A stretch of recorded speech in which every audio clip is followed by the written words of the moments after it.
Can you speak about Karma Yoga as a way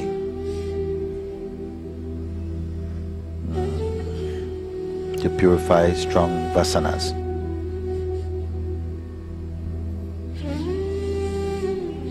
Such as projections and judgments of others. Yes.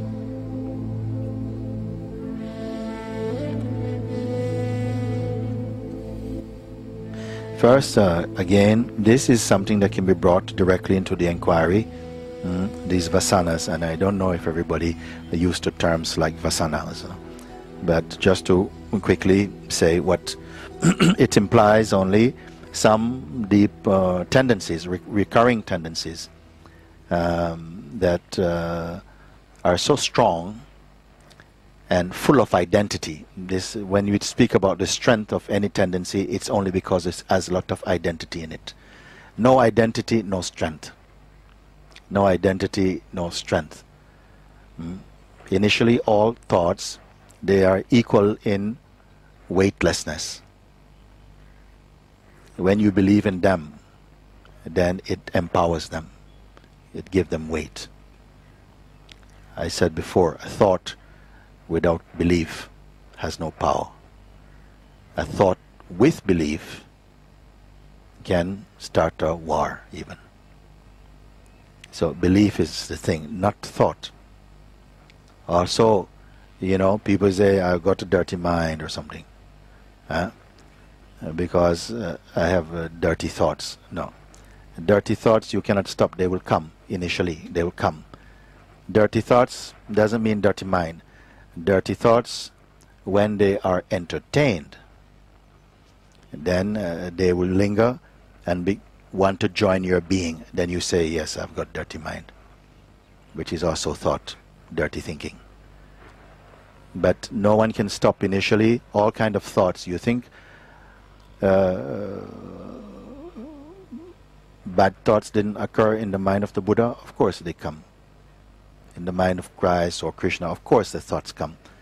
They come, good and bad thoughts, they will come, so to speak, you know. But then they are defeated by holding on to the root. Who am I? Who is even the thinker of thought? Then that becomes the focus, and then the heat is turned down on the thought attention itself. Who is the thinker even of thoughts? So thoughts arising by themselves, nothing at all. But if you engage and identify with them, then somehow you create a relationship, then some identification arises with them, then they are empowered and they feel they're your thoughts and your mind. There's no, these are all ideas. So the best way we talk about these vasanas, strong tendencies, strong belief in identification. So much so are these powers that when they appear, when they arise in the beingness, they seem to hold the beingness hostage. What is meant by that? It means that somehow all the power is going, all the attention is going to serve these energies. And they have very strong identity in them. And now some people, they say, but also these thoughts, they're also illusion. Of course it's an illusion, and the one who is affected by it also an illusion. But are you out of that trap yet? You see? And so you feel the presence of these forces. Sometimes they come. It could be a fear of rejection or something, or a desire to be famous, or some strong sexual urge that has to be satisfied, or whatever it is can come. And when it manifests, somehow it takes all the attention, all the energy to try and satisfy its projections. And you, the beingness, somehow in those moments you're least in touch consciously with your root power. It's as though the attention is sucked into this energy field of identification. So they are called vasanas. No? How to overcome them? This person is asking. Ask about purifying them. And the judgment of others. Maybe that's a strong tendencies. You see, if there's no strong identification as yourself, then there cannot be judgment of others. You see? So this is what we call locating this vasana energy. How to get out of it. First, you must feel the presence of it when it arises. Sometime in satsang, also, it triggers also these energies which sometimes feel like they're dormant or they're not there at all, don't exist. But when they flare up, they come to the surface, then you can feel that sometimes the energy, the identification is in that modification, like this. Then I say, be aware of the presence of this force, these ideas, this identity first. And now you find out really who is the one who has it. Who is the victim of it, the inner victim of it. You have to find out. And this you have to keep very quiet. While the presence of these energies are there, pulsating, and all the blood is going there to the crime scene. Everything, your energy is there. If somebody came and says, listen man, you know you're not that, you know you're the self, you want to strangle them, you know, because you feel, no, in this moment, you know, like this is the most real. Then even your understanding seems like it's a bit more distant, because of the pulse of this seems to eclipse your intuitive knowing that even this is also just a passing moment. These are just ideas, which they are, but they've grown fat on identification, true identification. So you start like this, you can look at it, feel the presence of it. Don't try and push it away. Let it fully happen. Don't say it should not be there. Let it be there. You can feel it. Maybe it takes hold of the body and you feel really busy and disturbed and hot and caught in this type of sensation. So let it be there first thing. And try and sit quietly and be present with it in your mind. Now you just focus as much as you can on the feeling of being, and you feel that almost this is more loud. This energy is more loud, but don't judge it. Just let it be there. Try and see it only as a phenomenon happening and not identify. That's one way. Otherwise, if the identity is very loud, if it's pulsing, also don't try and stop this. Just keep calm as much as you can and find out, if you can in this moment, who is the one who this is happening to. Who is the victim of this? You can keep repeating this question. Perhaps this question doesn't feel strong in that moment to be asked because of the loudness. It seems as though this sensation is almost everywhere you turn. It is there. It's in the body. It's in the being. But be present with it. And as much you don't identify or find out to whom it is, for whom is this vasana. See if you can actually throw your attention in and find out the place of suffering. Go to the very center of it and see if you find a sufferer of it there. Keep quiet. Just hold on. Don't panic. Don't judge. Don't try and push it away. Simply try not to identify and stay as present as you can. In a short time, you will feel something do this. Just like a movement like this happen, and you'll feel like some space come. Almost like you are suffocating, and then suddenly the lungs open and some space will come. Some space will come and you'll feel again the presence of presence. That has always been there. But it's as though these kind of forces, they come and they're holding the ground for a moment. And if you don't feed them, meaning identify panic, even if panic happens, also still remember what I'm saying, even the panic is also phenomenal. Who is the one who is panicking? Just quietly checking in, be steady. Don't get caught up. Don't get pulled into that rush, into that storm. Let it happen. It will pass like anything else. It will come again, but each time you hold your ground and be present only as being. Say, I don't mind if this vasana, this energy, these tendencies destroy this body, I don't care. But I'm only staying only as the presence itself. Then gradually you'll see that each time it comes, the presence doesn't move away to make room for these.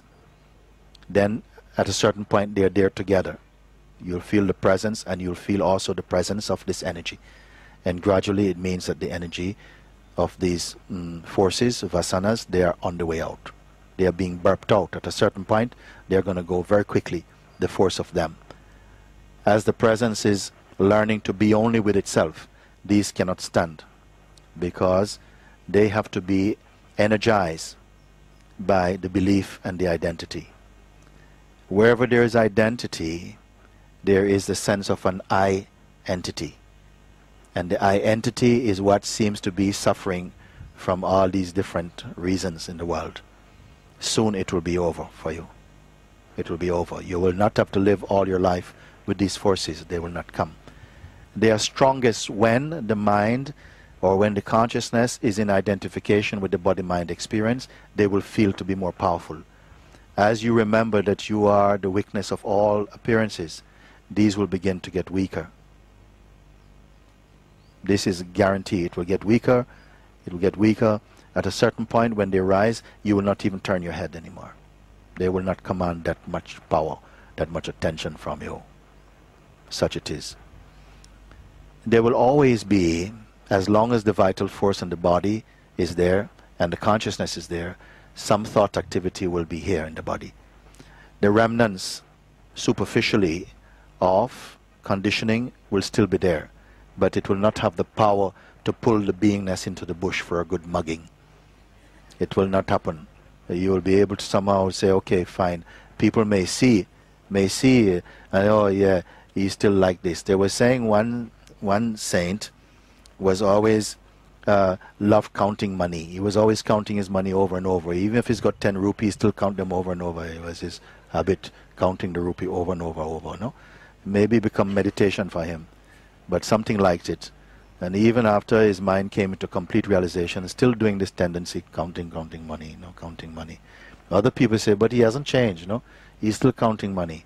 But inside, he's not counting anything. It's just this movement is going on. So this activity may still continue, but inwardly you don't know anything about it. Others will tell you about personality, but inwardly you cannot find even the meaning of what it means, personality. What is that? But others may say, I like your personality, or you got this type of personality. You won't know what it means. But the mind doesn't give up. Unchallenged, it's still there. The tendencies are still there. I was telling the story also about this tendency. One man, businessman, loved business so much that even on his deathbed, he sold his watch to his best friend and made a profit. And he was very happy about it. Can you imagine? Such is the tendency that even on the deathbed, the last few breaths, he was doing a deal. Look, it's waterproof.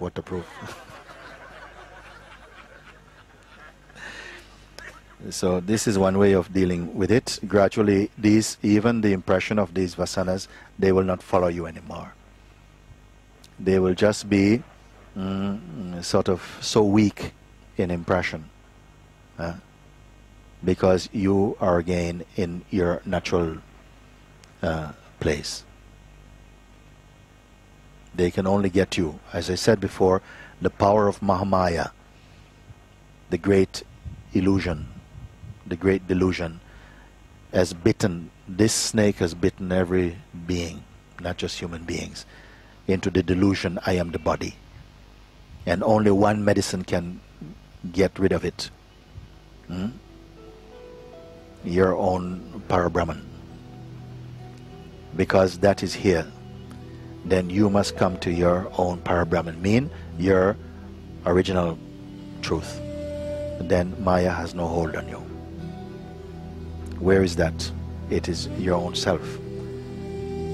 When you are free from the associations of all that we have accumulated, which were not original to you from the beginning. They came later. Everything came later, including knowledge.